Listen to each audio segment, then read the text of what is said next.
We turn our attention now to discuss some of the top political stories of the week with SABC News senior political reporter Ntebo Mokobo.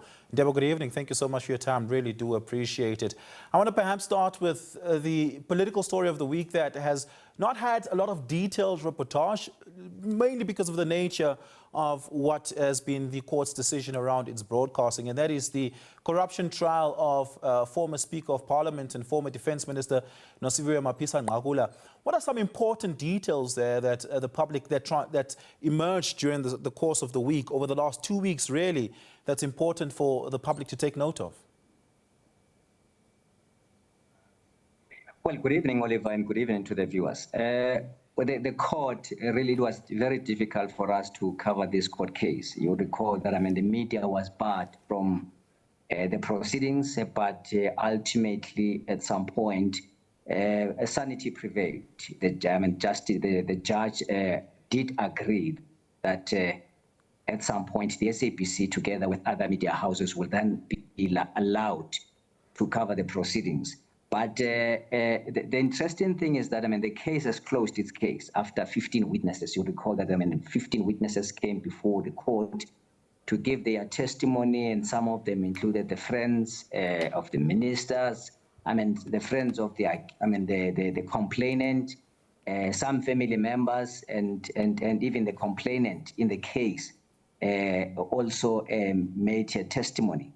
And the case is now closed. 15 witnesses have testified, and now the ball is now on the court of the former Defence Minister or Speaker of Parliament to either rebut or maybe accept what some of the witnesses have said.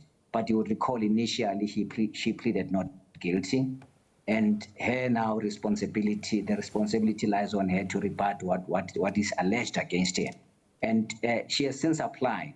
She has indicated or mooted that she would be applying for Section 174 of the Criminal Procedure Act, where she wants her lawyers to call or to go for the withdrawal of the case, because she believes that there is nothing really against her. Everything is based on a flimsy case and sort of hearsay. So for now, we will be waiting that at some point, sometime during the course of next week, her defense lawyers will be presenting a case, a watertight case against the withdrawal of the case, that the case must be withdrawn. So for now, that's what we're expecting. We're expecting that at some point, her lawyers would have to present their case in terms of the application for Section 174. Yeah, some damning evidence coming out there. One from a home renovator, extensively covered by SABC News politics reporter Zara Groenewald. Take us through some of the details there that perhaps you think stood out for you there. Yes, that on its own stood out. In most corruption cases, sometimes there is no exchange of money. What people normally do, ask favors in terms of either renovations. You can even go to the Bosasa cases. All the Bosasa cases, there are no politicians who really, some of them got the money. Those corruption and fraud that were leveled, fraud charges that were leveled against her were all hinging on the fact that there were either favors that were done by some of the people who were complicit in that corruption or that fraud. So even in this time, this time around, in the case of against minister or former minister Mapisa-Nqakula, there is nothing that really points to where there was a serious exchange of money. There was exchange of money according to some of the allegations, but in most cases, some of the monies that some of the favors that she got. That's why some of them are like fraud and corruption. Some of the favors that she got involved money, but it never came in terms of monetary terms. They came in terms of favors, either the renovations here and there, and those are the charges that she's currently facing. Some of them came in monetary terms, but some of them they came in like your favors where the renovations are made on a property here and there. Yeah. Well, let's talk about the Madlanga Commission and what transpired there. Suleiman Karim, once again, was a no-show at the Commission.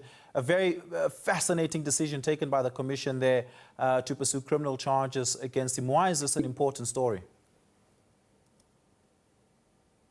Well, for us, I mean, it's an important story. You would recall that, I mean, at some point, Mr. Suleiman has been backed by the Commission to really appear. And there's been sort of one way of trying to avoid his show at the Commission.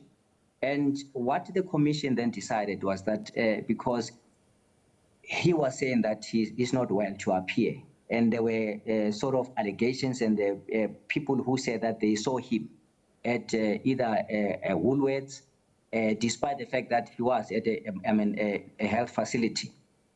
The doctor said that only the doctor can allow him to go to the facility. But when again he was quizzed, then the doctor said that, in fact, even nurses can allow him to go out of the facility. But you will recall this is the person who said he was sick. And the Commission wanted to satisfy itself in terms of his health condition. And it was then said that, the Commission then opted to have an independent sort of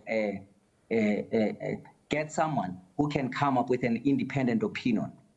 But his lawyers agreed at some point that, okay, they will have to canvass that with him, Mr. Suleiman. And a few days later, then the Commission was then told that he's not willing to have an independent sort of medical expert or someone who's appointed or who is sourced by the Commission to really ascertain the state of his health. And that on its own then act the Commission, and the Commission felt that if he doesn't want an independent opinion in terms of his health, then there is something wrong with that. And he didn't even appear even today, despite the fact that he was called by the Commission. So the Commission then decided that, after him not showing up at the Commission today, then criminal charges must be laid against him. But you recall, Oliver, it's not really the business of the Commission to decide what charges should be leveled against him. The Commission can only lay a complaint with the police, and the police will have to come up with the charges that they would prefer against him. So that again will be seen if the NPA, either the NPA or the police, will come up with a tight case against him. But it's really a long and hard slog for the Commission to sort of prove it beyond reasonable doubt that whether he's sick, especially in the light that he's not. There is no sort of independent opinion that the Commission can really present that indeed he's either sick or not. Yeah, we're going to have to leave it there. Thank you so much for this update. Ntebo Mokobo, SABC News senior politics reporter, talking to us there. Some of the big political stories of the week.